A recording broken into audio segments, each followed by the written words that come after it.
తెలంగాణ సచివాలయంలో టాటా టెక్నాలజీస్ ప్రతినిధులతో సీఎం రేవంత్ రెడ్డి భేటీ అయ్యారు. సమావేశంలో డిప్యూటీ సీఎం బట్టి విక్రమార్క, మంత్రి శ్రీధర్ బాబు పాల్గొన్నారు.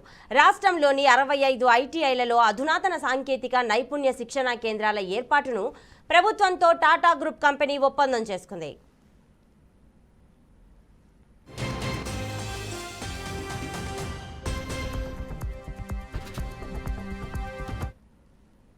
సమావేశంలో సంబంధిత ఎంఓయూ పత్రాలపై అధికారులు సంతకాలు చేశారు.